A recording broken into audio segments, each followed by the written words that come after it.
Eh, Muy bienvenidas todas las personas que se están sumando eh, y que se irán sumando, me imagino, porque se registraron más de 150 personas.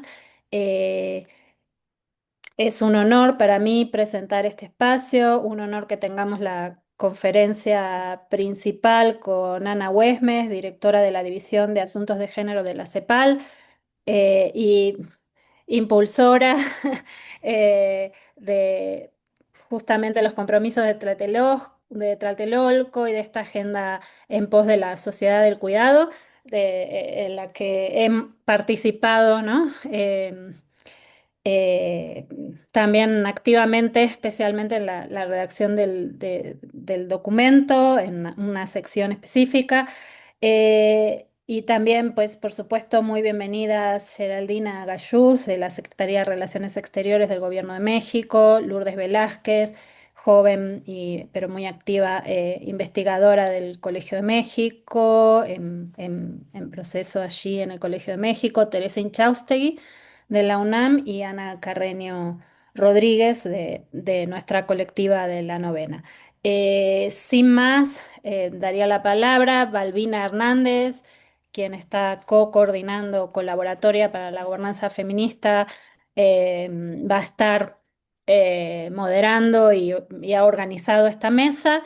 Entonces, sin más, yo dejaría la palabra a nuestra conferencista principal y a las eh, comentaristas ponentes, para que tengamos este debate imprescindible que va a estar siendo rector de las políticas públicas para impulsar la agenda de género y del derecho amplio de las mujeres en América Latina y esperemos que México siga siendo paradigmático en ese sentido. Muchas gracias y Balbina, te dejo la palabra. Gracias, Gis.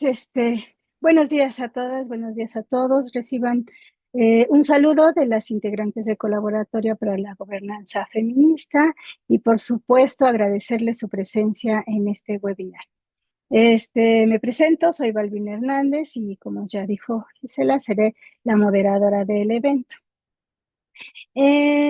Como ustedes saben, en la 16ª Conferencia Regional sobre la Mujer en América Latina y el Caribe, realizada en la Ciudad de México del 12 al 15 de agosto de este año, los Estados miembros aprobaron el compromiso de Tlatelolco, una década de acción feminista para la igualdad y la sociedad del cuidado, que abarca la década de 2025 a 2035. En esta ocasión nos acompaña la doctora Ana Huesmes, que es la directora de la División de Asuntos de Género de la CEPAL, a quien le agradecemos la atención a nuestra invitación y el que haya podido darse tiempo de compartir con nosotras el contenido aprobado en el compromiso de Tlatelolco. Antes que nada quisiera yo presentar a la doctora Huesmes. Ella cuenta con más de 35 años de experiencia en el ámbito internacional. Ha liderado esfuerzos para avanzar hacia la igualdad de género sustantiva y a la sociedad del cuidado. Previamente ha sido representante de la ONU, Mujeres en Colombia, en México, y la directora subregional de ONU Mujeres para México, Centroamérica, Cuba y República Dominicana, así como asesora regional del Fondo de Población de las Naciones Unidas. Ha trabajado también en la Organización Mundial de la Salud, la Organización Panamericana de la Salud, la Agencia Española de Cooperación Internacional para el Desarrollo y en el Centro de la Mujer Peruana, Flora Tristán. Ana, mil gracias por estar aquí. Te dejo en la sala de exposición.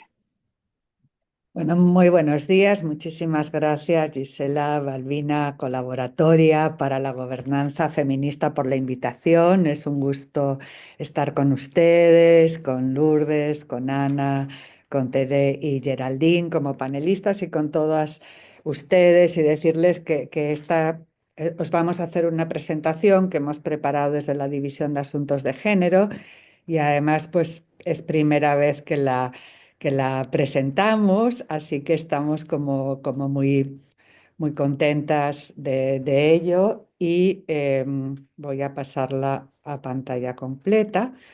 Y la idea también nos interesa mucho ver con ustedes que nos ayuden a ver cómo se puede usar el compromiso de Tlatelolco para impulsar esta década de acción, que es efectivamente en América Latina y el Caribe, para acelerar el logro de la igualdad sustantiva de género y la sociedad del cuidado. Y, por supuesto, saludar a la Cancillería a través de Geraldine, que en realidad fue México en calidad de país que presidió la conferencia, quien llevó adelante la negociación intergubernamental. Entonces, lo que yo voy a intentar es dar un poco un panorama detallado, siempre un poco poniendo en el centro, invitarles a todas, y os vamos a estar compartiendo en internet, a visitar la página de la conferencia y el propio compromiso, ¿no?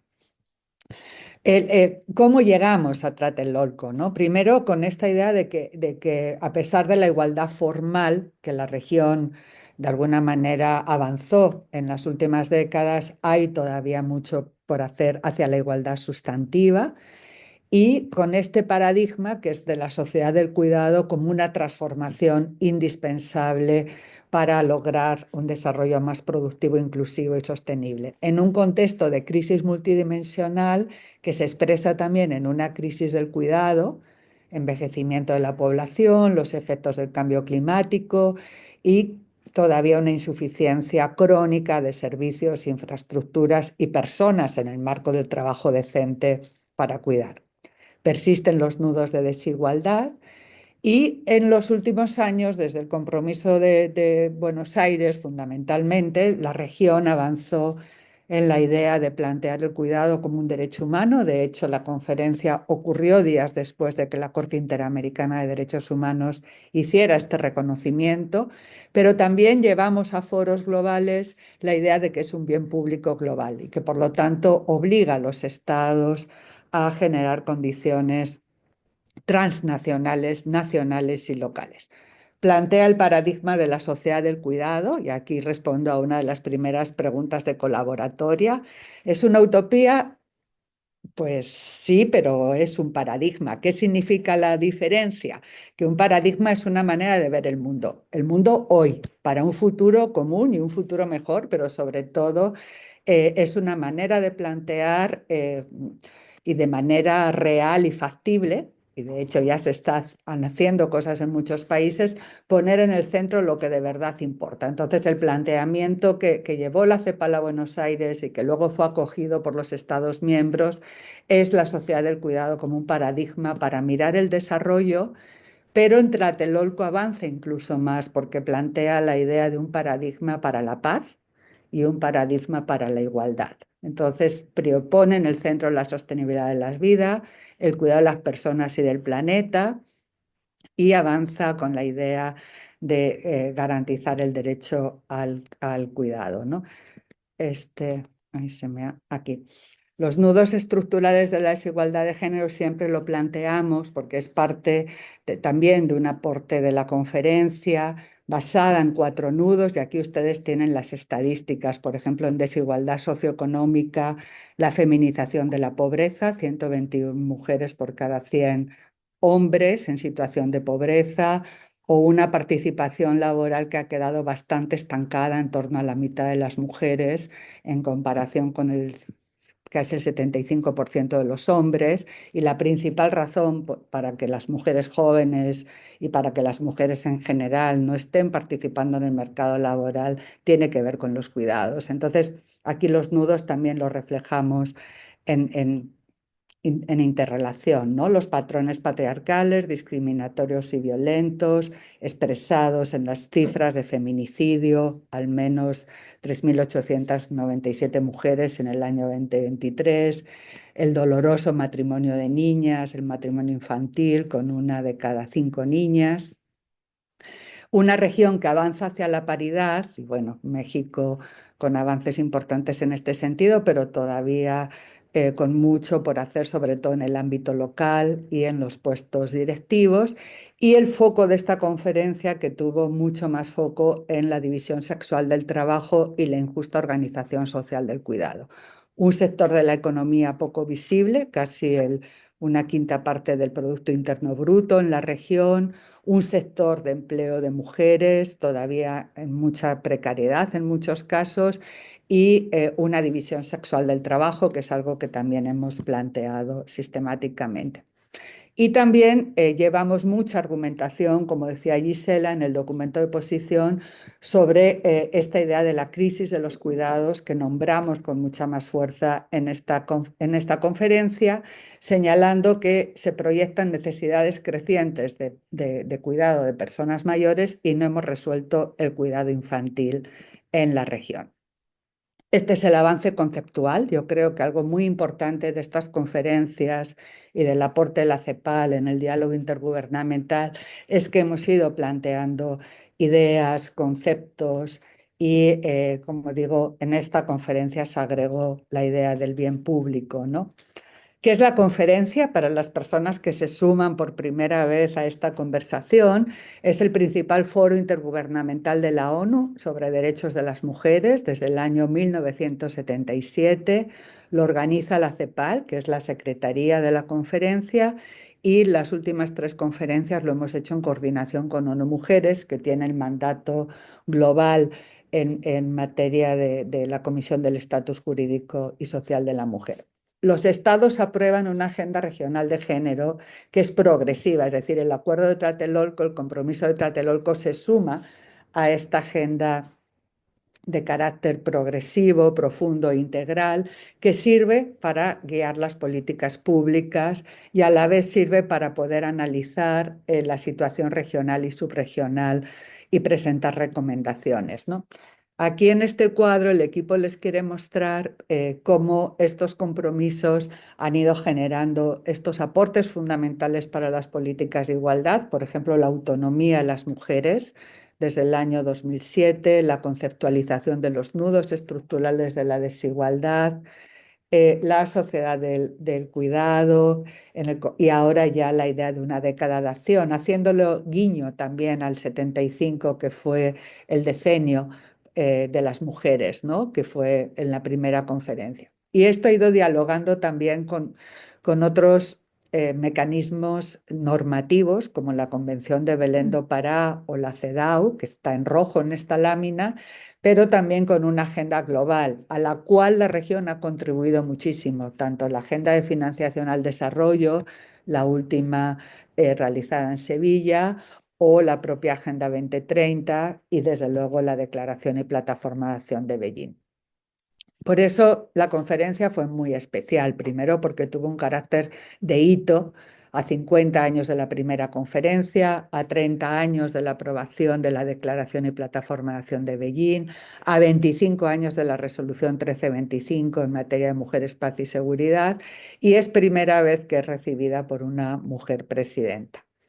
Fue una conferencia con más de 1.200 delegados y personas participantes, 35 estados miembros, una gran delegación también de representantes de agencias, fondos, programas, parlamentarios. También por primera vez tuvimos a las expertas de América Latina del Comité CEDAW, la relatora especial sobre derechos de las personas con discapacidad y una mesa directiva conformada por México en la presidencia, y aquí tenéis los otros países que conforman las vicepresidencias, ¿no? Antigua y Barbuda, Chile, Colombia, Costa Rica, Cuba, Granada, Haití, República Dominicana y Uruguay. Hubo algo que caracteriza a esta conferencia, es que es una ruta de trabajo y se llega con mucho trabajo previo, y una de las cosas interesantes que ocurrió esta vez es que hubo un foro académico por primera vez y también un foro de gobiernos locales. Aquí algunas de las cosas que ocurrieron para mostrarles rápidamente toda esta emoción y todo este trabajo. El primer foro académico, que fue en el Colmex, en el 24, hicimos otro en Barbados, en la Universidad de West Indies, en colaboración con la Universidad de Caribbean. Bueno, aquí tienen ustedes toda un poco la información reflejada, varias reuniones preparatorias. organismos especializados y luego durante la misma conferencia un foro de gobiernos locales, un foro feminista de carácter autogestionado, foro parlamentario y cerca de 50 eventos paralelos, además de un conjunto de actividades que ocurrieron en la Ciudad de México, porque la Ciudad de México recibió además la conferencia a través de su gobierno local, ¿no? Entonces, una gran actividad, una ceremonia de inauguración en Palacio Presidencial y esta fue un poco la agenda, con un diálogo de altas autoridades, con un día dedicado a los comos, financiamiento, aceleradores y otro día dedicado a memoria y futuro. ¿Qué tiene el compromiso de Tlatelolco? En síntesis, establece una década de acción, plantea este nuevo paradigma y trae acuerdos en diferentes áreas que les voy a presentar muy rápidamente y quedo como más disponible para las preguntas también, ¿no? Trae 85 párrafos, se organiza en párrafos preambulares, párrafos operativos y párrafos finales donde se hace solicitudes al sistema de Naciones Unidas y otros. Es decir, como ya he señalado, que el compromiso de Tlatelolco lo lideró la negociación la Cancillería a través de la embajadora Feller y nosotras estuvimos apoyando como secretariado pues, todo el trabajo de negociación. En los párrafos preambulares destacar que está en sinergia, por supuesto, con el marco internacional de derechos humanos, pero plantea ya desde muy el inicio la preocupación por las amenazas al multilateralismo y cómo las crisis están impactando en las mujeres. Saluda el documento de posición, plantea la idea del cuidado como un derecho humano y, por lo tanto, avanzar hacia tener marcos normativos, recoge la opinión consultiva y establece la década de acción, haciendo una correlación profunda entre igualdad de género y sociedad del cuidado. Y pasando ya a qué tienen que hacer los países en los marcos normativos, profundiza la idea de la institucionalidad de género, fortalecimiento de los mecanismos, las secretarías para el adelanto de las mujeres, pero transversalizar género en todo el Estado. La importancia de las medidas de carácter temporal, no solo para la paridad, sino también para el acceso al empleo, por ejemplo, al comercio y en los sectores estratégicos de la economía. Hace un planteo para la autonomía de las mujeres en toda su diversidad, las adolescentes y las niñas. Plantea en autonomía física la garantía de los derechos sexuales y reproductivos y leyes para erradicar todas las formas de violencia por razón de género, con un énfasis en particular en esta vez en el ámbito digital y desde luego las prácticas nocivas, ¿no? Y sí plantea con mucha fuerza, y va a ser un tema que la región va a llevar a los próximos foros, el tema de acceso a la justicia y poner fin a la impunidad, ¿no? Entonces creo que fue una conferencia que se enfatizó mucho en los cómo, ¿no? En los derechos de quienes realizan trabajo de cuidados, el enfoque territorial, creo que esto fue como claro a lo largo de todo el trabajo y el vínculo con el cuidado del planeta, ¿no? Trae varios párrafos vinculados al apoyo a las organizaciones de la sociedad civil, el reconocimiento y la protección del conocimiento de las mujeres indígenas, cambio cultural y la corresponsabilidad. Ahí Gisela estuvo aportando muchísimo, revisando las campañas, en fin, de la región, pero también aquí planteando la idea de la participación de los hombres como aliados. Y habla también de las convenciones en materia de personas con discapacidad, las políticas de envejecimiento digno y el cambio en las políticas de movilidad humana. Estoy ya en los 14 minutos, entonces este es sumamente importante y que es la idea del financiamiento y los recursos para la igualdad. Es lo principal que siempre las ministras han planteado. Financiamiento y cooperación es fundamental para avanzar y aquí se plantean diferentes mecanismos, Es primera vez que en la Agenda Regional de Género se habla de política exterior y eso nos tiene muy contentas. Este fue un enorme aporte. Y también para reconocer el liderazgo y la participación de las mujeres en la diplomacia, mucho más trabajo en cooperación y en la agenda de mujeres, paz y seguridad. Estadísticas, que es algo que la región ha sido bastante sistemático y esta vez con mucha más énfasis tal vez en generar datos y estadísticas en materia ambiental, que es donde tenemos mayor rezago, y medir el desarrollo más allá del PIB. Para finalizar, en los párrafos operativos hace una declaración muy linda donde reconoce a la conferencia como patrimonio cultural de la región, donde se reconoce también al Observatorio de Igualdad de Género, se nos llama a mayor coordinación entre los órganos subsidiarios de la CEPAL, y se pide también que se implemente a través de los países con el sistema de coordinadores residentes de la ONU y también se solicita a la CEPAL el apoyo para hacerlo en el ámbito regional en coordinación con ONU Mujeres y también a los países desarrollados se les pide aportar recursos financieros. Luego se hace pedido al Sistema de Naciones Unidas y otros organismos internacionales. Aquí tal vez lo más interesante en este momento, porque está en discusión, es el Pacto Birregional por los Cuidados entre América Latina y la Unión Europea. Y bueno, financiar a las organizaciones de mujeres y feministas es algo también bastante sistemático, ¿no? Se reconoce al gobierno y al pueblo de México, se establece la sinergia y se le pide a México, de hecho lo hizo ahora en Beijing +30 a través de su canciller, a presentar el compromiso de Tlatelolco y a presentarlo el próximo año en la CSW y digamos la 17 CRM que será en Colombia, ¿no?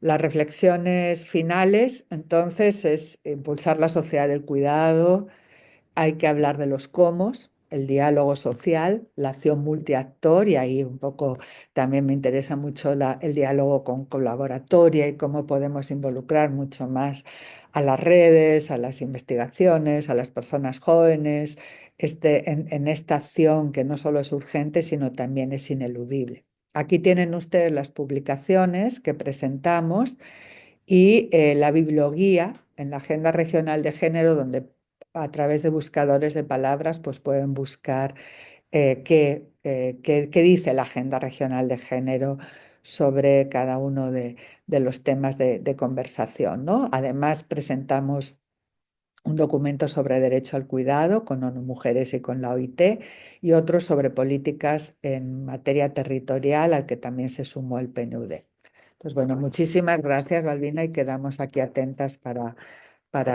las preguntas y ver un poco cómo seguimos. Gracias. Gracias a ti, Ana, y como ves, muchos aplausos virtuales. Agradecemos mucho esa excelente intervención y pasaríamos entonces al panel de expertas, con una pequeña intervención por cada una de ellas de 10 minutos. Voy a ir presentando a cada una de las ponentes conforme se vayan presentando. Iniciaríamos en este momento con Lourdes Velasco, quien es investigadora postdoctoral del Centro de Estudios Internacionales del Colegio de México. Ella cursó la licenciatura de Sociología en la UNAM, la maestría en el Colmex, así como el doctorado de Investigación de Ciencias Sociales con mención en Ciencia Política por la Flaxo México y la especialidad en Política de Cuidados con Perspectiva de Género también por Flaxo, pero de Brasil y de Claxo. Pertenece ella al Sistema Nacional de Investigadores en el nivel 1. Actualmente realiza investigaciones con enfoque de género interseccional sobre debates teóricos en torno al cuidado, impactos subjetivos de las políticas de cuidado, procesos políticos en torno a los sistemas integrales de cuidado. Lourdes, te dejo la audiencia.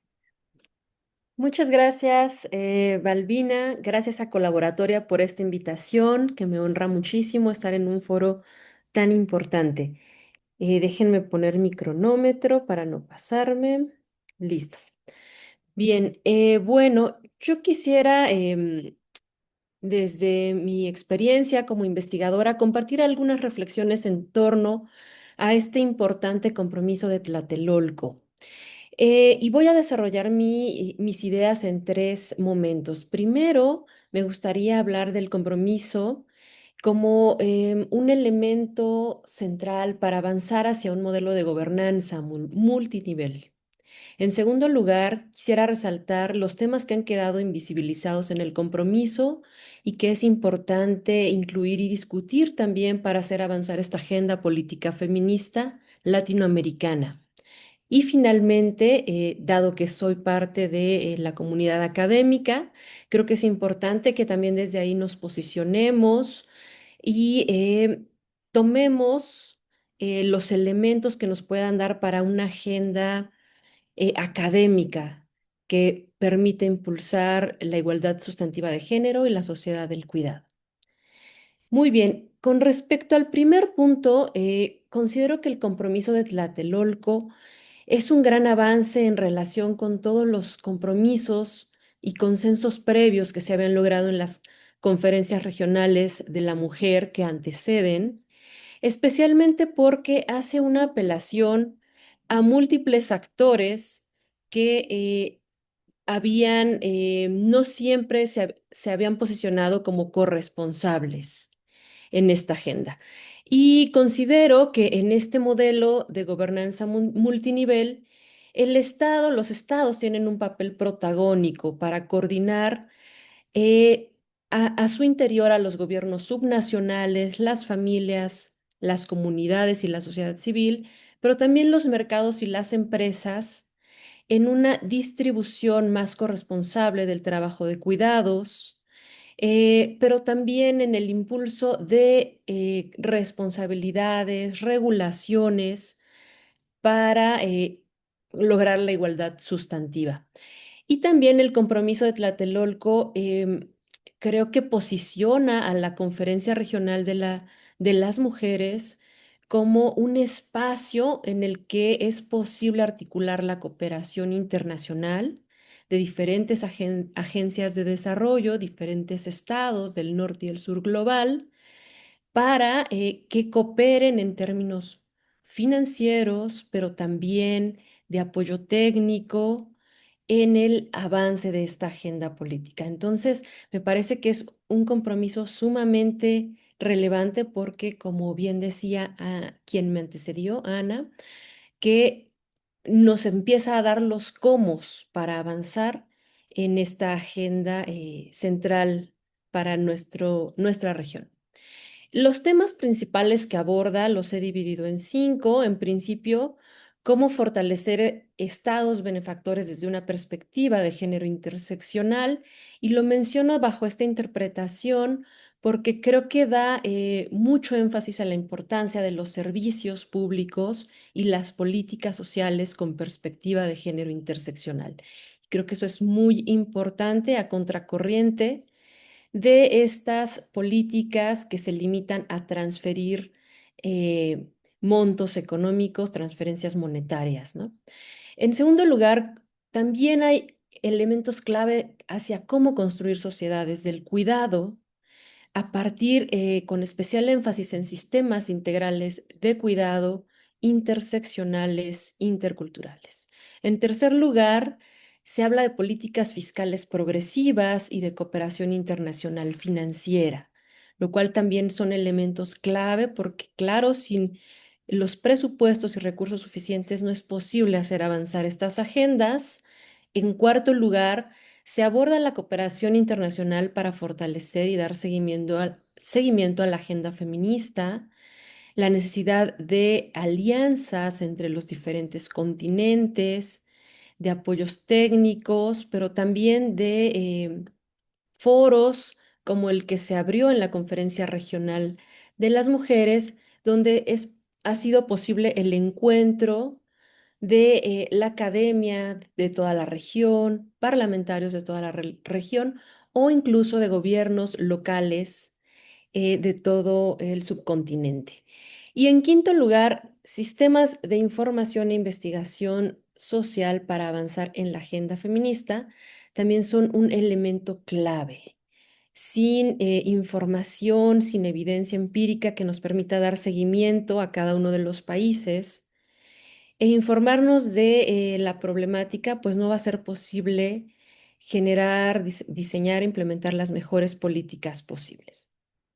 Y bueno, paso rápidamente a los temas que considero que están pendientes o tienen menos visibilidad en el compromiso, pero que es central discutirlos para hacer avanzar justamente esta agenda.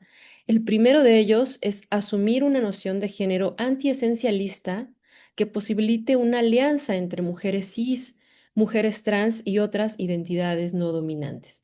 Esto es central para marcar una distancia con todas las políticas conservadoras de derecha que siguen haciendo énfasis en una noción de género biologicista. En segundo lugar, reconocer y garantizar los derechos de las personas trabajadoras del cuidado no remuneradas, especialmente su derecho al trabajo, a la salud y a la seguridad social, en igualdad de condiciones con las personas que ya trabajan remuneradamente. Esto porque no es tan claro, tan preciso el compromiso en este punto y, sin embargo, ya la opinión consultiva de la Corte Interamericana de Derechos Humanos ha apuntado este elemento como central, ¿no? Entonces, hace falta como una cierta armonización con esta opinión consultiva en este punto. En tercer lugar, reconocer y fortalecer el aporte de las comunidades al cuidado de distintas poblaciones y de sus territorios. Creo que las comunidades están invisibilizadas en este compromiso, al igual que las empresas, las cuales también tienen una corresponsabilidad central para propiciar sociedades más igualitarias y una sociedad del cuidado. En ese sentido es central, y esto sí lo menciona el compromiso, aumentar la recaudación de impuestos a los grandes capitales, a las empresas, también crear condiciones de trabajo decente y que permitan la conciliación. Y aquí habría que pensar en otras medidas en las cuales las empresas jueguen un papel central. En quinto lugar, ampliar las poblaciones receptoras de servicios de cuidado desde una mirada de género interseccional. Y esto implica incluir a las personas trans que, como sabemos, tienen una esperanza de vida en nuestra región de 35 años. Es decir, necesitan cuidados particulares para garantizar su dignidad. También a las poblaciones en situación de calle, a las personas migrantes que enfrentan particular violencia y precariedad, a las personas que salen de prisión, entre otras. En sexto lugar, promover un cambio en las reglas de la economía mundial hacia un cuidado de la vida por encima de la acumulación de capital y con especial énfasis en pensar en alternativas al endeudamiento de los países más pobres. Aquí, bueno, toda la economía feminista ha hecho una crítica muy importante a el endeudamiento y los mecanismos de la economía internacional que debemos también discutir e incluir. Y finalmente, todos estos elementos considero que dan pie para ir planteando una agenda de investigación académica feminista. Y aquí solo quisiera dejar algunas preguntas que considero que nos podrían guiar hacia dónde avanzar en nuestra labor de investigación académica. En primer lugar, ¿cuáles son los avances y retos en la transversalización de la perspectiva de género luego de 3 décadas de su promoción internacional? Creo que es ya necesario hacer un balance de esta transversalización, así como de las políticas para enfrentar la violencia de género.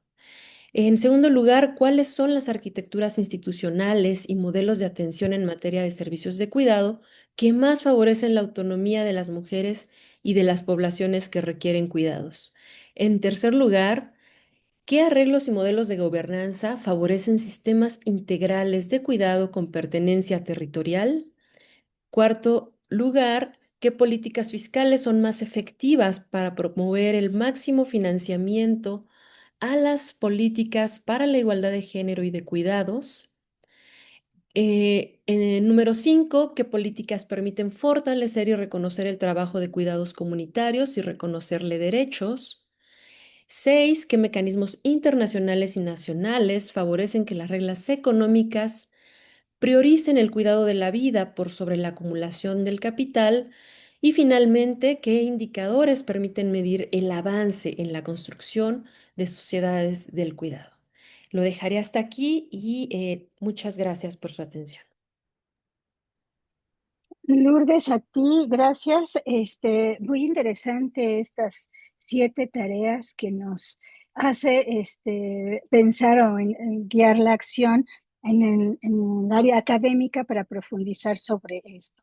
Muchas gracias a Lourdes. Ahora le tocaría el turno de su presentación a la maestra Ana Primavera Carreño Rodríguez, quien es licenciada en Ciencias Políticas y Administración Pública de la Facultad de Ciencias Políticas de la UNAM y maestra en Políticas Públicas y Género de la Facultad Latinoamericana de Ciencias Sociales, la FLACSO, sede en México.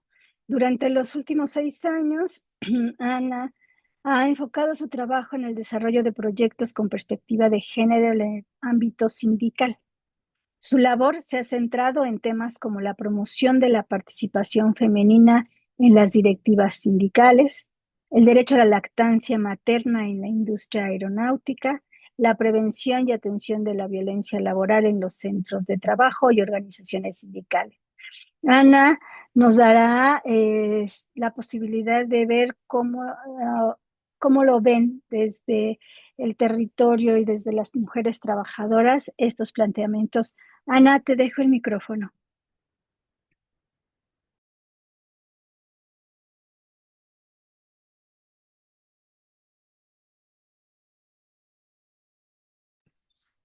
Muchas gracias.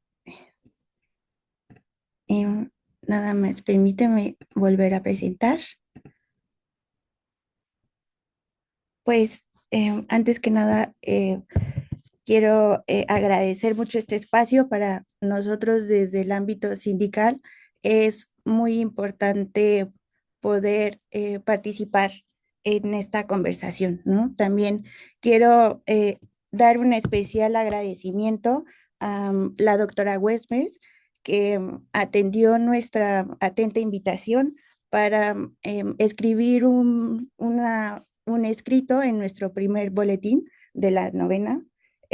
La novena somos un colectivo que nació de la maestría de Flaxo y que tiene el propósito de justo cuestionarnos, analizarnos, compartir nuestras experiencias sobre cómo las políticas públicas y el género se relacionan desde nuestras distintas perspectivas. En este tenor, yo quiero justo compartirles que desde mi experiencia en la vida sindical, cómo vemos el compromiso de Tlatelolco. Antes que nada, me gustaría compartirles unos breves datos del contexto sindical, como para que podamos dimensionar un poco la práctica con estos importantes instrumentos internacionales. ¿Dónde estamos paradas? En el contexto sindical, nuestros avances cruciales normativos fueron la reforma de 2019. Tuvimos dos importantes situaciones que mejoraron la participación de las mujeres en el mundo sindical. El primero fue otorgar en la Ley Federal del Trabajo la obligación de que en las directivas sindicales tenía que haber proporcionalidad de género en razón de género. Proporcionalidad en razón de género. Esto significaba que las estructuras sindicales se tuvieron que cuestionar la participación de las mujeres en sus espacios sindicales. Y hizo una gran revolución en donde tuvieron que reformar sus estatutos, tuvieron que invitar a las sindicalistas a que formaran parte, porque era un requisito de la Ley Federal del Trabajo. Otro gran referente que nos ayudó fue que en la Ley Federal del Trabajo se estipuló que las empresas tenían que realizar un protocolo para atender erradicar y sancionar la violencia laboral. Estos referentes para nosotras fueron cruciales en el ámbito sindical. Sin embargo, pese a esa reforma, ¿qué seguimos viviendo el día a día? Tenemos una cultura sindical sumamente patriarcal. Las estructuras de grandes sindicatos están conformadas por hombres y las tomas de decisiones son por hombres. En ocasiones, las mujeres que se llegan a sumar a estas estructuras sindicales son porque se les considera como el club de Toby, que hacen referencia a que posiblemente atienden las necesidades de los líderes sindicales en sus características. Y aquellas mujeres en cuya lucha sindical está haciendo referencia a una agenda de género, en muchas de las ocasiones suele tener muchos retrocesos o incluye muchas resistencias por parte de las organizaciones sindicales. Esto se ve reflejado en estas cifras que recientemente compartimos en una conferencia intersindical de mujeres, en donde pudimos identificar que en México existen 55.921 carteras sindicales, pero solo 18.920 ocupan puestos en el comité ejecutivo. Y esto que también tenemos que cuestionar un poco si esas mujeres son tomadoras de decisiones en estas estructuras sindicales. Hay que considerar que este dato fue de 2025 y si comparamos unos estudios de 2020 de la Organización de los Estados Americanos, nos hace referencia que en Latinoamérica tenemos el 30% de puestos de liderazgo en los sindicatos y son ocupados por mujeres.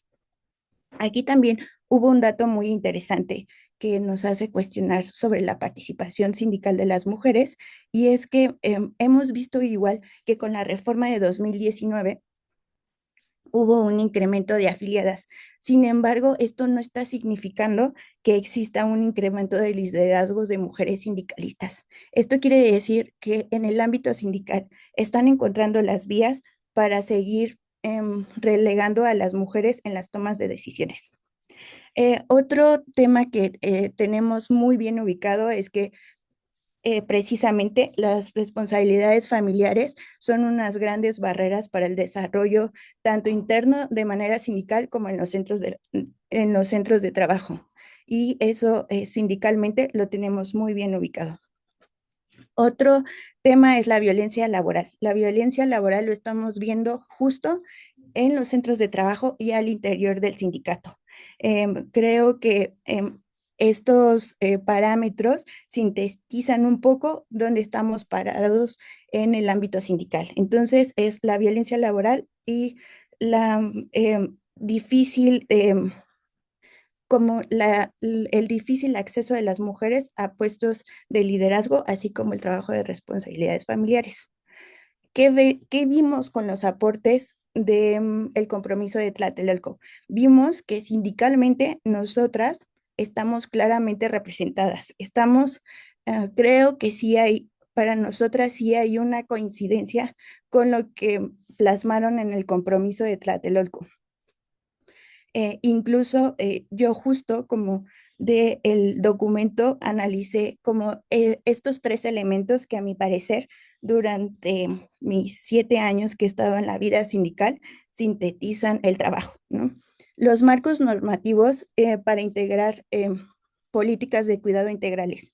Creo que esto nos hace volver a recordar y negociar con nuestros sindicatos que el derecho al cuidado debe estar en el centro de nuestras negociaciones colectivas. ¿Qué nos pasaba anteriormente?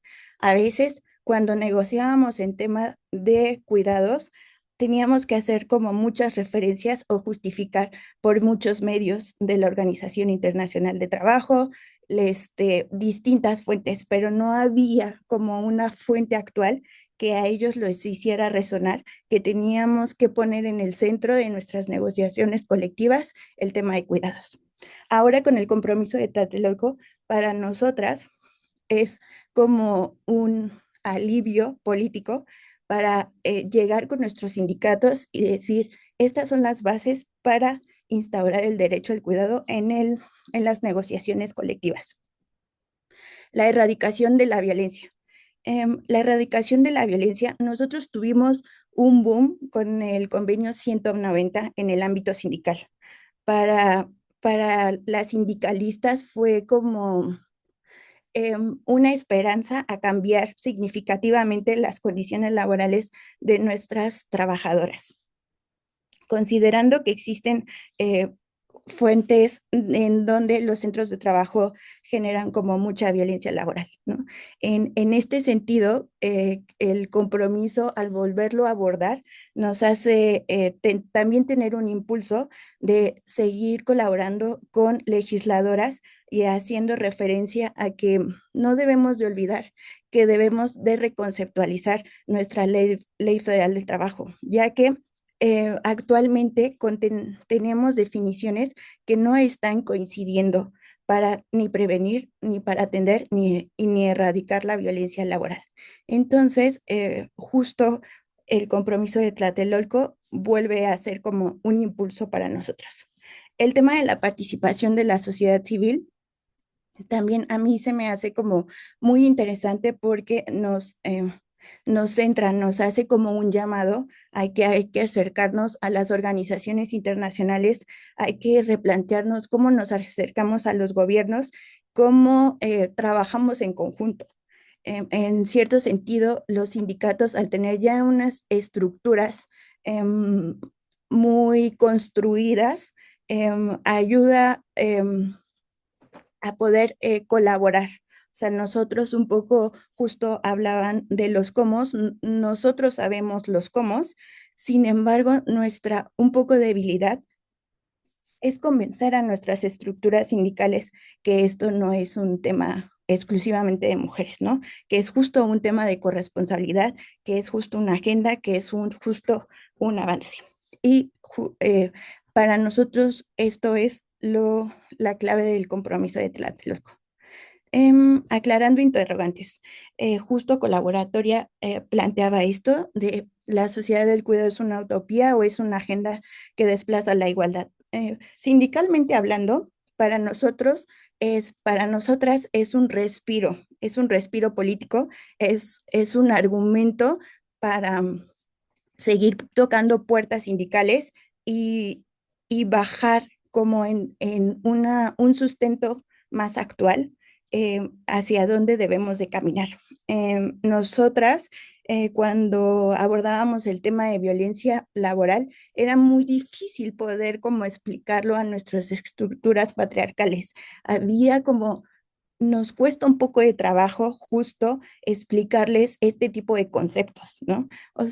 Aquí podrían abordar distintas formas, pero para nosotras que justo de manera internacional establezcan líneas muy puntuales, vean la organización internacional, es una gran ayuda para nosotros meternos internamente, ¿no? Y seguir como, sí, luchando nuestras cláusulas sindicales. ¿Cuáles son nuestros retos sindicales? Abordando como estos 3 puntos del tema de las responsabilidades laborales, la violencia laboral, creo nos hemos dado cuenta que tenemos una cierta debilidad, porque cuando hemos intentado poner las cláusulas sindicales con perspectiva de género y poner el tema de cuidados, terminamos en cierto tiempo perdiendo porque no sabemos cómo contabilizar nuestras cláusulas. Es decir, si bien hay una gama de opciones en las que podemos abordar el tema de cuidados de manera sindical, las negociaciones colectivas nos llegan a retroceder que debemos de partir de lo básico. En mi experiencia, por ejemplo, en el sector de la aviación, estuvimos negociando cláusulas en donde primero fuera el tema de paternidad, ¿no? Pero en cierto sentido nos regresaban esas cláusulas porque decían que no sabían cuántos costos iba a tener la paternidad, no sabían que si mayoritariamente en la aviación hay puro hombre, ¿cómo les iban a otorgar tanto tiempo a puro hombre? Entonces, en el caso de las maternidades, a las pilotas las descansan desde que ellas saben que están embarazadas y tienen un periodo, pues están inactivas en cierto sentido mucho tiempo en su etapa de embarazo. Por ejemplo, en el ámbito sindical, a veces se llega a cuestionar, ellos entienden que eso es como un privilegio para ellas, ¿no? Tener que no estar volando. Entonces, es como, sí, nuestro trabajo justo es como encontrar los argumentos precisos para... Ana, te quedan 30 segundos para concluir. Perfecto. Bueno, entonces para nosotros ese es como que lo más difícil, ¿no? Cuantificar los cuidados y argumentar a las empresas para que podamos meternos en los contratos colectivos. La incidencia política, tenemos muy buenas relaciones legislativas.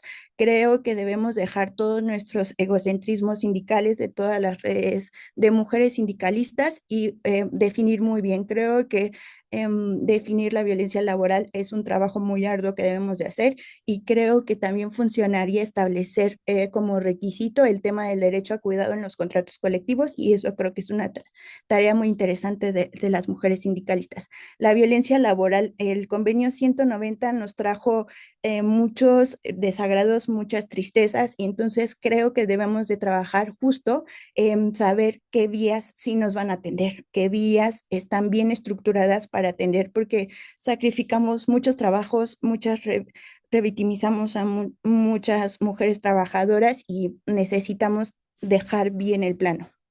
Pues el mensaje final es que para que nosotras podamos cambiar como esta justo foto que nos representa actualmente sindicalmente, se invito a que se replanteen cómo los sindicatos pueden ser unos buenos aliados, pero hay que repensar cómo los tratamos y que también volteen a ver a los sindicatos, pero repensando sus estructuras, ¿no? Y pues el mensaje final es que las invito a que accedan a Colaboratoria Feminista, desarrollamos un boletín con derecho al cuidado y para que puedan seguir como conociendo diversas perspectivas. Gracias. Muchas gracias, Ana. Interesante la perspectiva que nos expones. Que el compromiso sea un sustento y una guía para garantizar el derecho al cuidado al interior de los sindicatos. Muy interesante, muchas gracias. Toca el turno a Teresa Inchaustegui y en este sentido quiero presentarla. Ella se doctoró en investigación en ciencias sociales en Flaxo, ha tenido diversos cargos de alta responsabilidad como la Dirección General de las Mujeres en la Ciudad de México. Como diputada federal presidió la Comisión de Seguimiento a Feminicidios, fue la fundadora y la directora general del Centro para la Igualdad de Género y Adelanto de las Mujeres en la Cámara de Diputados. Consejera del Comité de Expertos y Expertas del Consejo de Evaluación de la Política de Desarrollo Social del Gobierno de la Ciudad de México. Y entre otros cargos, tuvo bajo su responsabilidad dos direcciones generales, del Instituto, o lo que antes era la Secretaría de las Mujeres.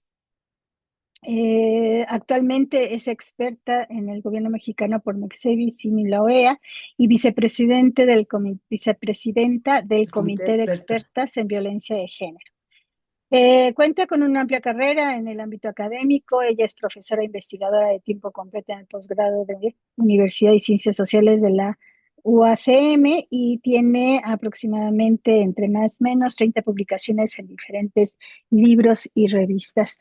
Teresa, te dejo el micrófono.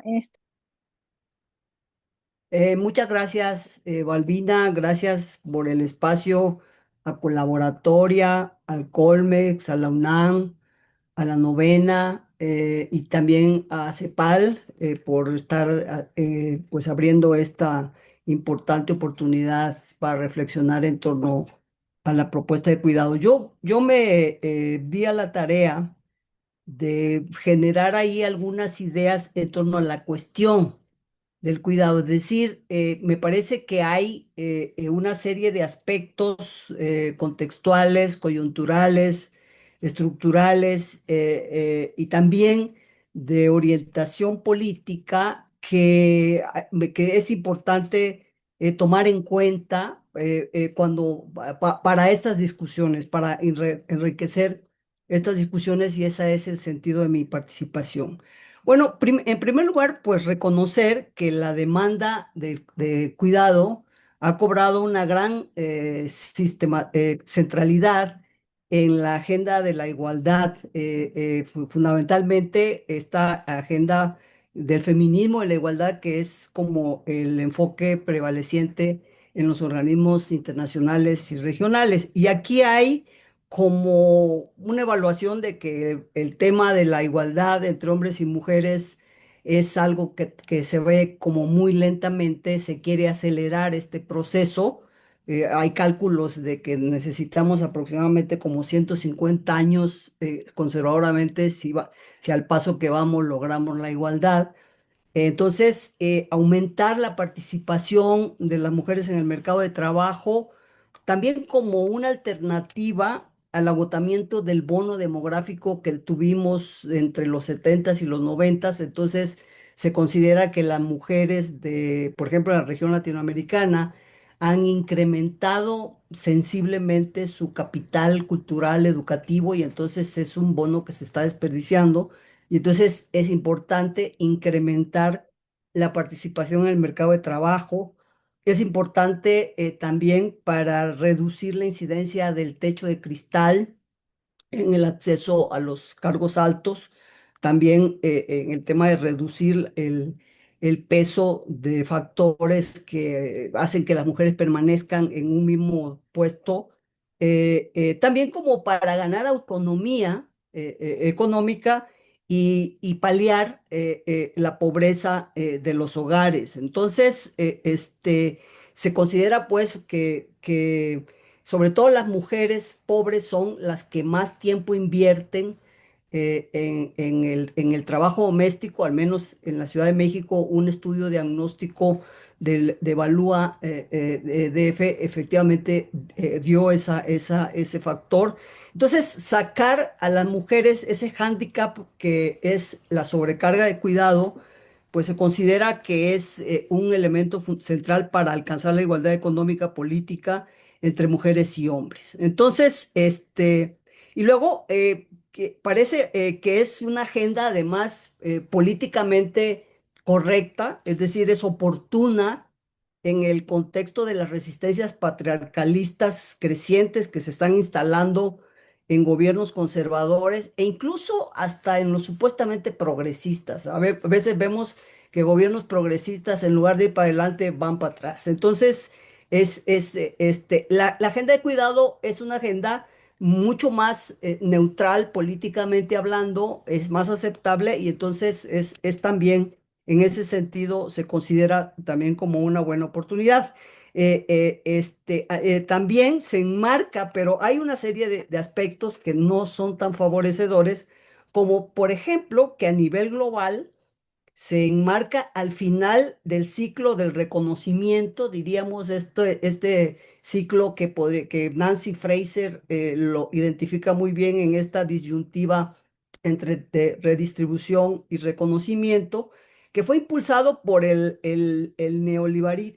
neoliberalismo globalista, es decir, aquel que era como más democrático en el sentido del liberal, y que además se enfrenta, por otro lado, a la crisis de los recursos de los gobiernos por efecto de las reformas estructurales de los 80s y 90. Todos los gobiernos recortaron servicios, recortaron gasto social. Entonces estamos en esa parte. Además, este fin de ciclo del reconocimiento, pues está acompañado prácticamente de un backlash que atenta contra los derechos, pero también que está afectando severamente los recursos de la cooperación internacional. Por ejemplo, la OCDE reportaba hacia 2024 una caída de 9% de los recursos para la cooperación al desarrollo, pero que podía llegar hasta 17% en 2025, y solamente el gobierno de Estados Unidos ha bajado el 90% de los recursos de cooperación internacional. Entonces, dijéramos que desde esa perspectiva, la cooperación internacional no va a fluir hacia estas iniciativas, y entonces tendremos que buscar alternativas viables en ese sentido. El tema, además, involucra cuestiones estructurales e institucionales, algunas de las cuales ya han sido colocadas aquí por Ana, por las dos Anas, creo que hay las tres Anas que estuvimos escuchando. En términos, por ejemplo, esta consigna de pago igual a trabajo igual, que es como un elemento fundamental para la igualdad económica de las mujeres, tiene una serie de resistencias también en la parte de las empresas, porque las empresas están, dijéramos, en una problemática específica tanto en las condiciones de crecimiento como en el impacto que la globalización ha tenido en los regímenes laborales. Tenemos creciente informalización que se acentuó sobre todo para las mujeres en el caso de la recuperación de la pospandemia. Tenemos todo este tema de los outsourcings, en donde es inexistente los derechos sociales. Tenemos también este otro tema que se incrementó mucho en la pandemia, que es el freelancer, que es un autoexplotado en su casa, que no tiene autoexplotados y autoexplotadas, que no tienen ninguna clase de derechos en el trabajo que hacen. Tampoco son como muy bien auspiciados los incrementos a la carga fiscal de las empresas. Dijéramos, Biden subió ahí la parte de poner, me parece que un 15% de incremento de impuestos a las empresas globales, pero esto ya fue echado para atrás, y no estamos en un ciclo económico propicio para este incremento en impuestos a las empresas.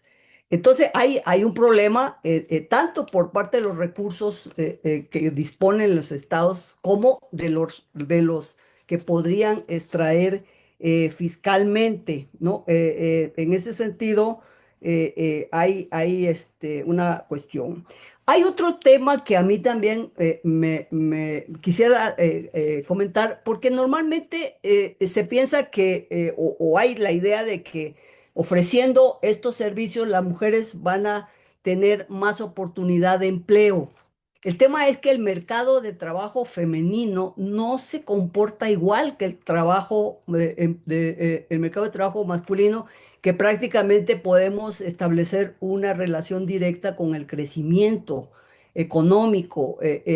Para muchas empresas, por las normas de género y por la estructura de incentivos, el empleo femenino sigue siendo visto como un empleo secundario, como PEA secundaria, no precisamente como algo que va a crecer al mismo tiempo que está teniendo el crecimiento económico. Simplemente está también el tema de mercados tremendamente segmentados.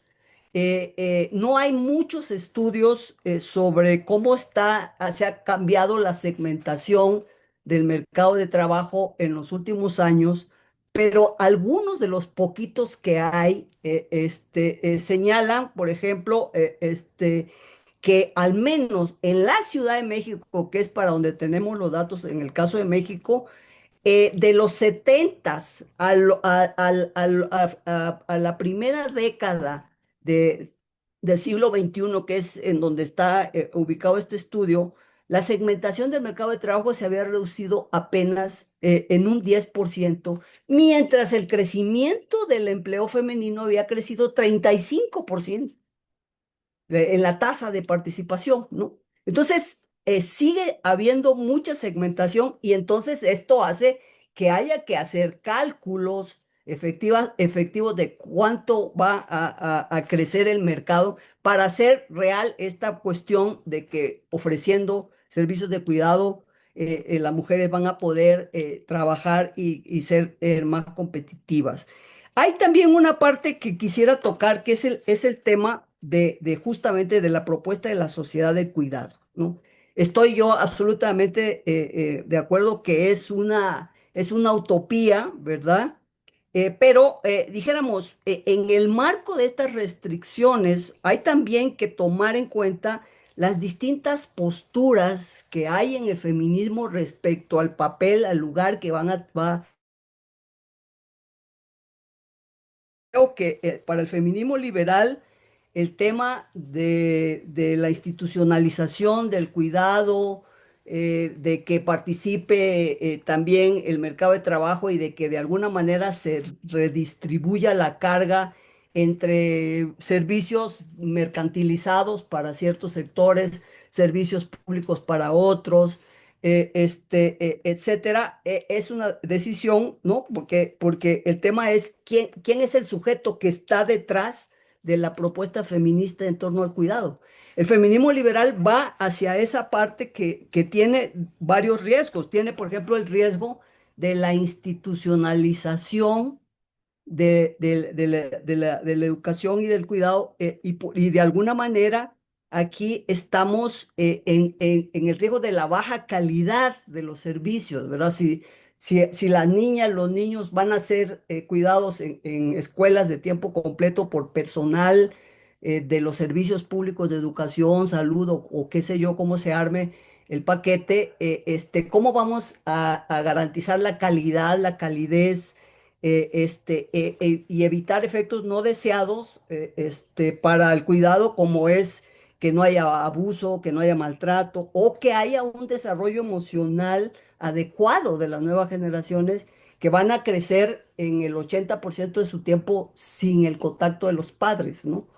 Ese es un tema que han traído a la discusión, pues un poco feministas del cuidado en torno a Carol Gilligan, Sarah Rudick y otras, en donde señalan ese punto y que recuperan la calidad de los vínculos y la importancia de la maternidad en los vínculos. Es decir, aquí hay un tema que siempre ha sido medio complicado para el feminismo, que es el tema de la relación del feminismo con la maternidad, ¿no?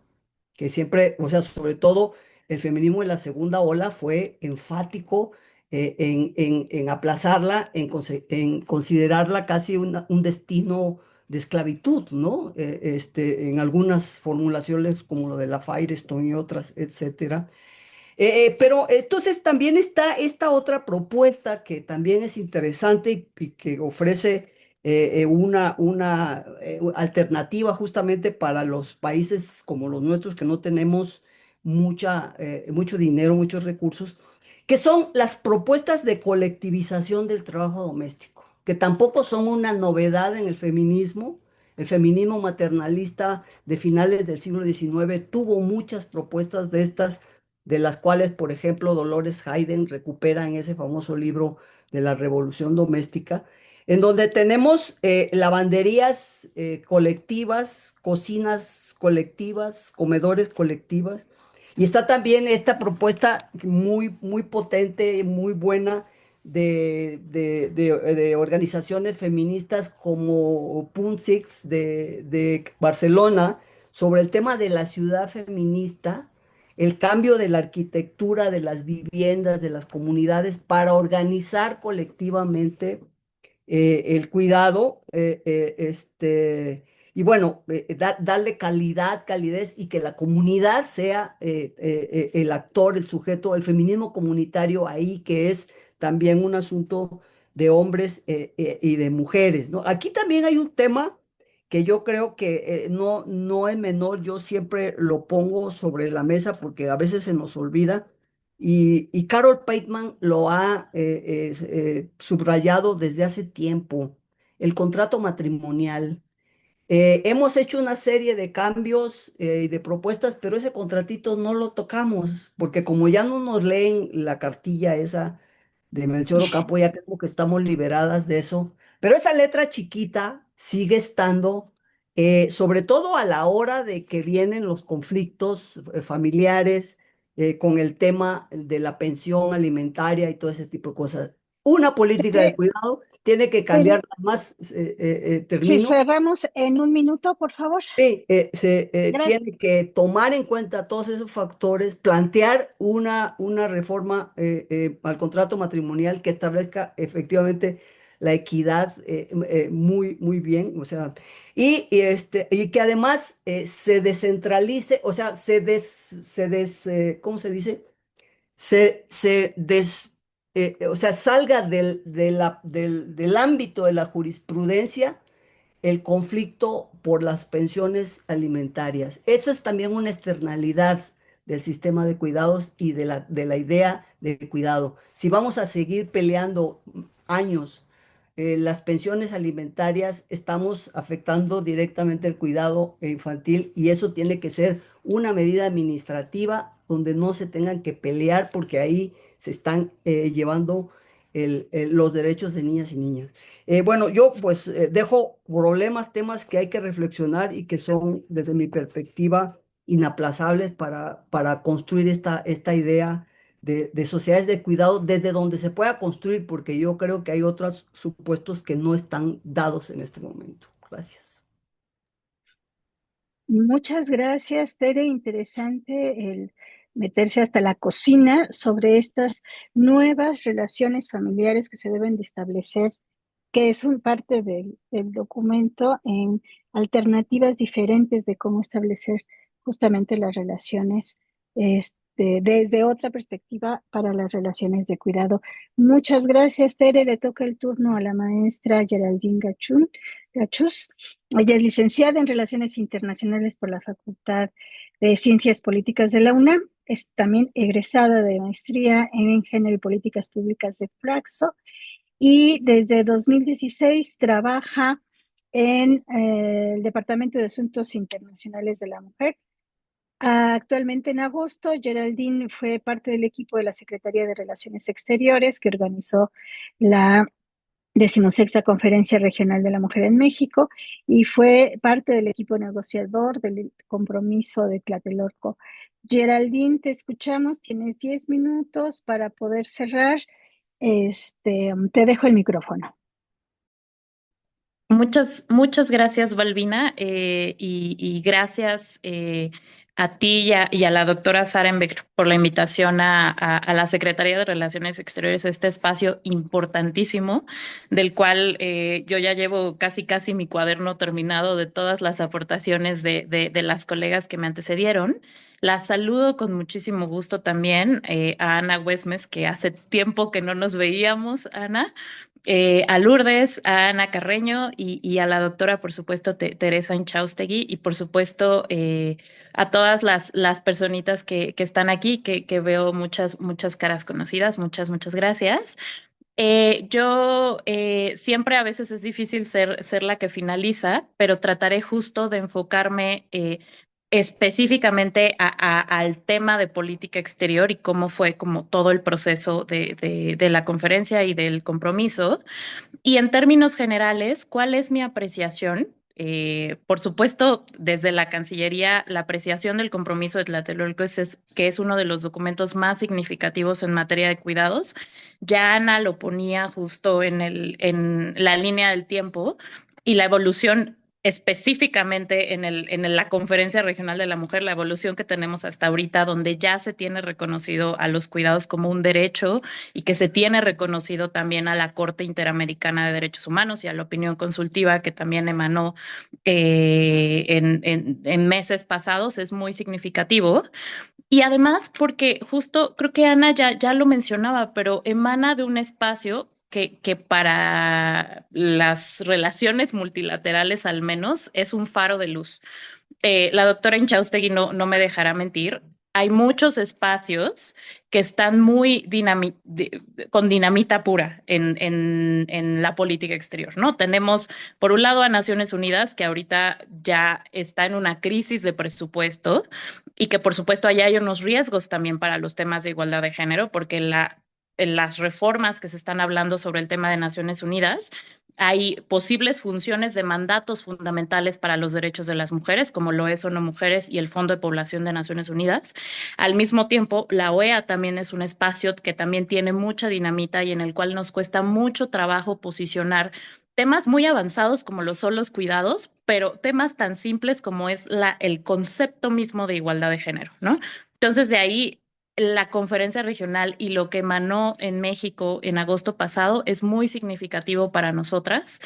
Eh, También justo ya mis colegas, tanto Ana como Lourdes, hicieron como menciones específicas a lo que trae el compromiso, pero quisiera mencionar algunas otras que también son relevantes.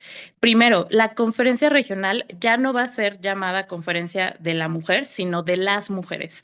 Eso pudiera parecer algo tan simple, pero no lo es. Todas las que justo estamos aquí estamos súper convencidas de que nombrar a las mujeres en toda su diversidad, nombrar en plural, es lo que justo uno de los pasitos que necesitamos para seguir avanzando. Entonces, eso me parece como un gran aporte. Justo ya lo decía Lourdes, hay también muchas ventanas de oportunidad en concentrar como los temas de acción en los grupos específicos de mujeres. Sin embargo, también el compromiso hace referencia a mujeres tanto indígenas, afrodescendientes, con discapacidad, a las mujeres LGBTI más, entre otras, con ciertas limitaciones, por supuesto, porque también lo que quisiera dejar en comentario al margen es que también en un proceso de negociación uno también tiene que ceder ciertas cuestiones, aunque no queramos cederlo. Por supuesto, también tenemos que mostrar justo el panorama general y seguir avanzando con base en ese panorama. Por supuesto, el establecimiento de la década de acción que nos vincula justo como estados a seguir trabajando en este tema. Un tema también muy relevante es la mención a la promoción de la participación de hombres y niños, también en los temas de igualdad de género. Y también todo lo relacionado con el tema de la justicia climática, la sostenibilidad, la resiliencia comunitaria con el medio ambiente, entre otras cuestiones que también nos ligan al concepto de sociedad del cuidado, que es como bastante relevante. El compromiso, si bien es en temas de cuidados, no deja de mencionar los temas de derechos sexuales y reproductivos. Hay menciones a aborto en el documento, lo cual es muy significativo y muy extraño también en foros multilaterales hoy día, por supuesto. Una mención que para Cancillería es muy significativa es la mención a las políticas exteriores feministas y el papel de las mujeres en la diplomacia. Esto nos da alas a nosotros como Cancillería a poner el foco en las mujeres que hacen la política exterior, que también, por supuesto, a su vez tienen cargas de cuidados. Y aquí vi a Jime Mariscal, que también fue parte del equipo negociador, que ella lo entiende bastante bien. Y por supuesto, incluye referencias a los liderazgos de mujeres y a la paridad en el sistema de Naciones Unidas, que ahorita es más importante que nunca. La sociedad del cuidado es una utopía, puede ser una utopía, pero desde mi perspectiva y desde la perspectiva de la Cancillería es lo que necesitamos en estos tiempos. Justo Ana ya nos decía que todos los datos de sobrecarga de trabajo, de cuidados para las mujeres, ¿no? Las mujeres, como decía Ana, dedican alrededor o más del 24.2% de su tiempo al trabajo de cuidado. La sociedad de los cuidados es más importante que nunca. Y más aún ahora por los serios cuestionamientos de la comunidad internacional sobre los temas de cuidados. No es una utopía porque también la sociedad del cuidado tiene esta rama de cuidado con el planeta, ¿no? Justo ahorita estamos teniendo la semana de alto nivel de la Asamblea General de Naciones Unidas y una persona en particular, seguramente aquí ya todos sabemos quién, dice que el cambio climático no existe, ¿no? Y nosotras lo vivimos a diario, ¿no? Lo vivimos a diario en las temperaturas que varían, en las lluvias inmensas que también dejan desastres naturales. Y las mujeres que cuidan tienen serias repercusiones también por lo que está pasando por el planeta. Entonces, nos parece más urgente que nunca poder hablar de este tema. Sobre la pregunta justamente de esta agenda desplaza la agenda de igualdad entre mujeres y hombres y la violencia contra las mujeres, me parece que no, porque es complementaria, ¿no? Hablar de los cuidados, de estos nudos estructurales de la desigualdad que nos decía Ana, es también hablar de la discriminación hacia las mujeres, es también hablar de los derechos sexuales y reproductivos, justo como lo menciona el compromiso de Tlatelolco, es también hablar de las masculinidades y sobre todo de las masculinidades, ¿no? De cómo este tema atraviesa este estereotipo de género de que las mujeres solo tenemos que estar relegadas al ámbito del hogar, al ámbito del cuidado. Y no es cierto, ¿no? Entonces, justo esta agenda, por supuesto que no lo desplaza, sino lo complementa. Y me gustaría quedarme un poco en los retos, justo hablando en tema del servicio público y este espacio, y se lo agradezco mucho tanto a la doctora Sarenberg como a Balbina, justo podernos dar este espacio para que desde el Gobierno de México podamos seguir viendo cómo construimos alianzas para el tema de la implementación del compromiso, ¿no?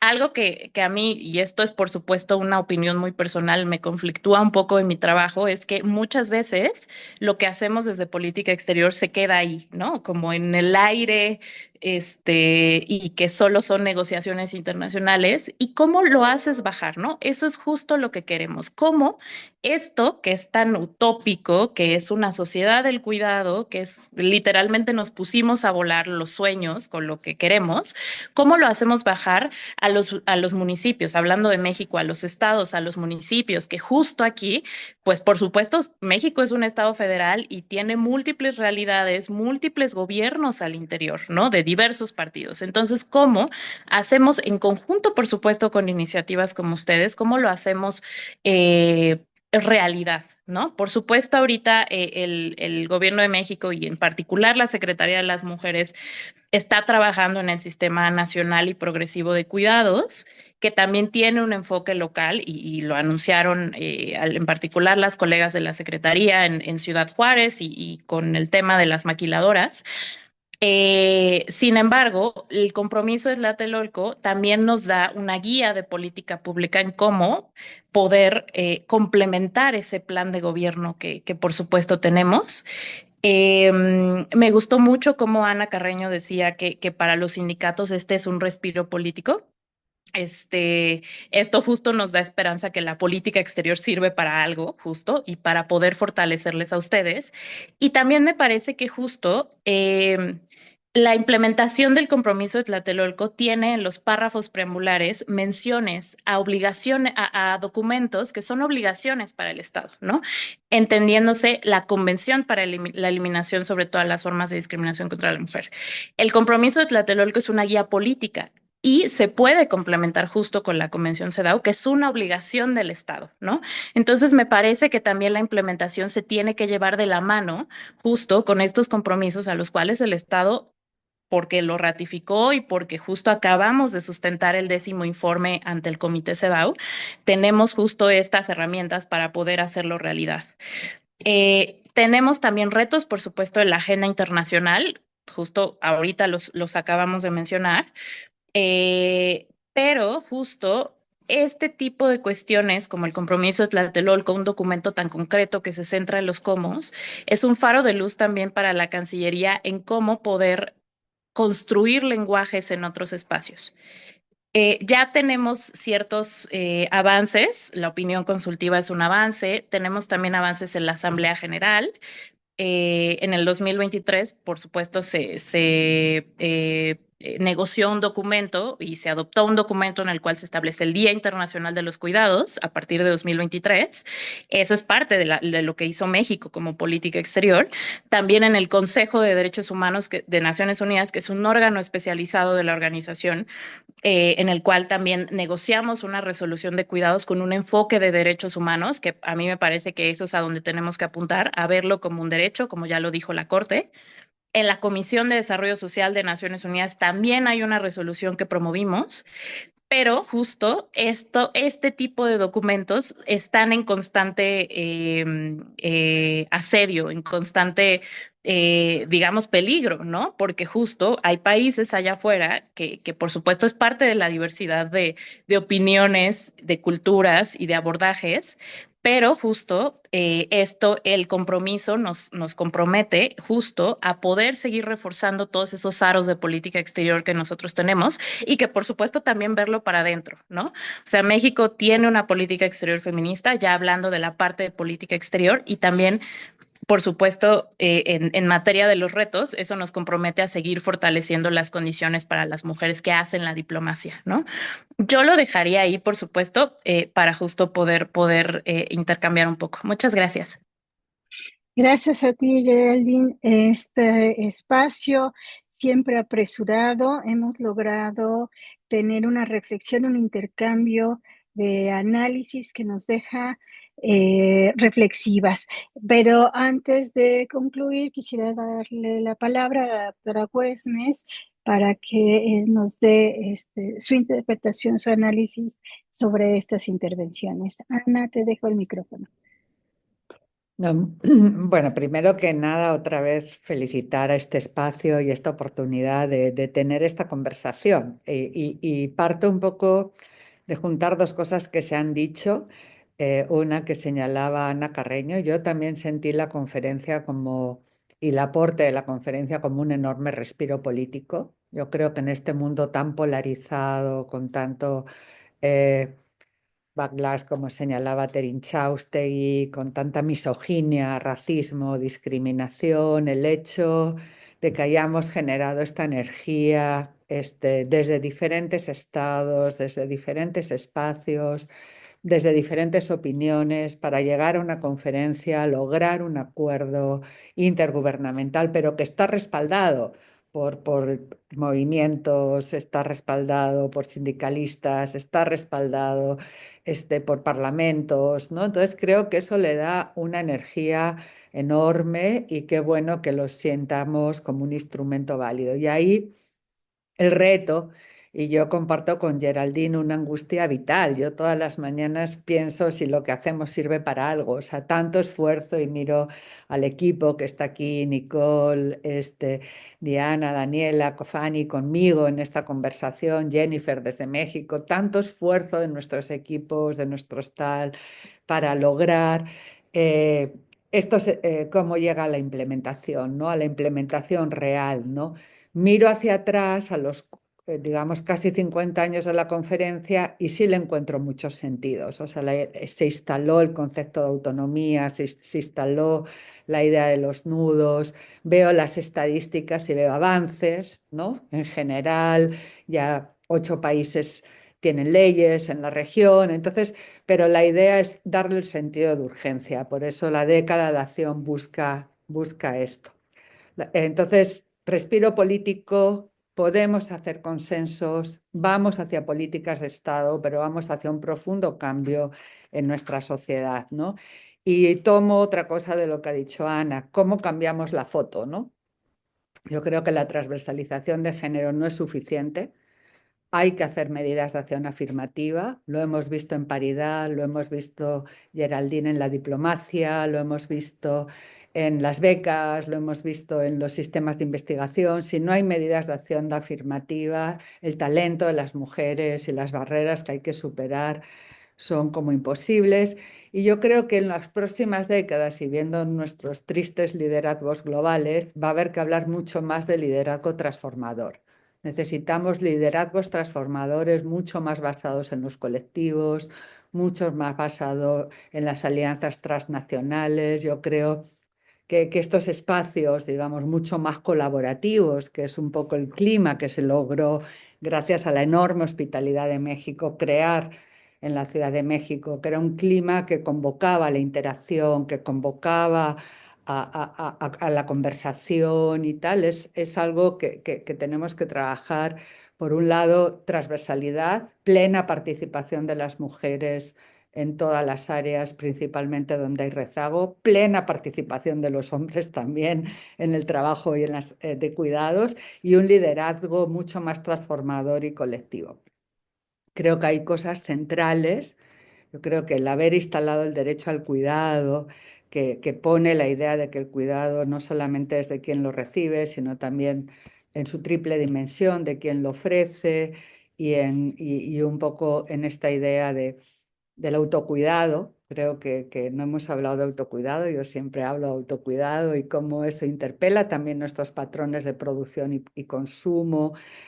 Entonces, va a tener un cambio importante en el futuro del trabajo, desde las cláusulas de trabajo colectivas. Ahí, Ana, hay experiencias interesantes en Uruguay que podemos poner en contacto con ustedes, hasta pensar en las licencias, hasta pensar en las jornadas laborales, en los tiempos para cuidar, en los recursos, pero también, y una dimensión que traía, como siempre, Terin Chaustegui, que siempre hace estas correlaciones tan provocadoras y que una quiere seguir conversando con ella ad infinitum, es el tema relacional. Cómo hablamos de los vínculos, cómo hablamos el cuidado como un elemento simbólico que interpela nuestros vínculos familiares, nuestros vínculos laborales, cómo traer el cuidado a nuestro ámbito laboral, que interpela desde luego las relaciones familiares y también las interpela desde cosas muy concretas. Por eso yo no digo que es una utopía, sino que es un paradigma. Es decir, el ejemplo que usted daba, que tú dabas, de el tema de las pensiones de alimentos, ¿no? Y la violencia patrimonial que se ha empezado a nombrar los últimos años. Entonces, en fin, me parece que igual que pasó con el derecho a la educación en el siglo XX, que se sacó del hogar, digamos, o del espacio privado, el tema de la educación, y fue posiblemente el derecho que revolucionó más la esfera pública y generó mayor igualdad y tal, aunque todavía obviamente hay muchísimos retos como los que tú planteas. Yo creo que el derecho al cuidado es el derecho de este siglo. Y creo que por eso que es lo que puede transformar profundamente nuestras relaciones sociales y poner en el centro efectivamente lo que de verdad importa, que es la sostenibilidad de la vida, que es el cuidado de las personas, que es el cuidado del planeta. Y a mí me da muchísimo orgullo que sea desde esta conferencia, desde donde se empezó a plantear todo esto. Nos da una enorme responsabilidad.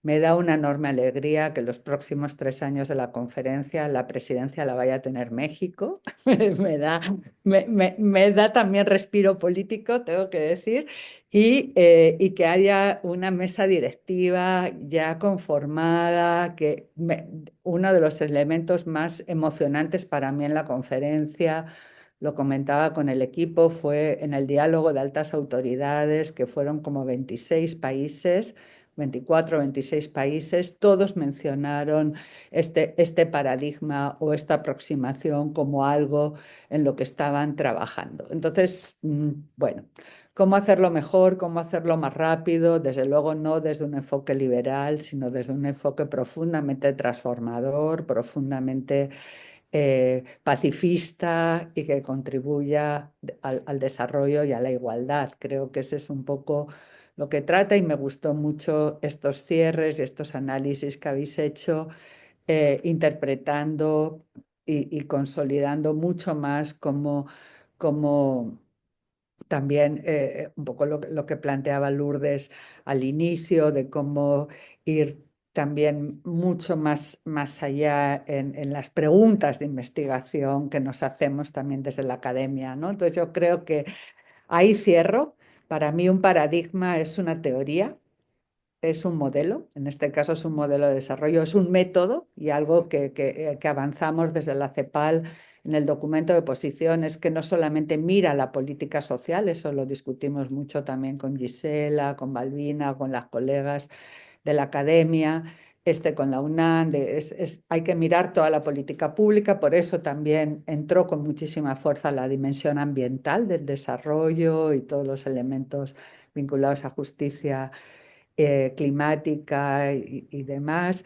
Y desde luego es un paradigma que nos permite entender y sobre todo trastocar, irrumpir y revolucionar lo que está existiendo y que además es inviable. O sea, lo que aprendimos en la pandemia, aunque todavía haya líderes negacionistas, es que es inviable. O sea, un mundo como vamos es inviable. Entonces, esto es un bien público, la región lo ha aportado, nos tenemos que sentir súper orgullosos, Geraldine, de haberlo llevado a los foros multilaterales. Se está haciendo, yo lo he visto también ahora en la Asamblea, se va a llevar a Doha, se llevó al G20, se llevó a Sevilla y eso no es la panacea. La panacea es que cambie la vida de las personas en los territorios, por eso este enfoque multiescalar.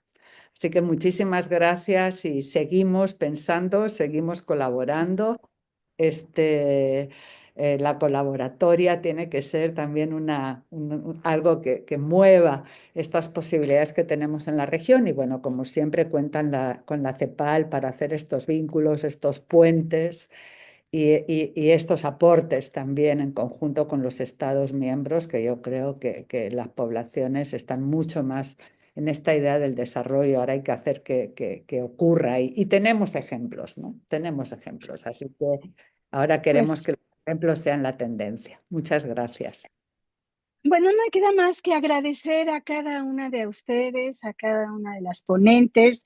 Nos vamos con reflexiones y tareas y, por supuesto, gracias a todas las personas que asistieron. Este espacio es suyo. Sigamos adelante con estas reflexiones. No me queda más que agradecerles y desearles una buena tarde. Hasta la próxima.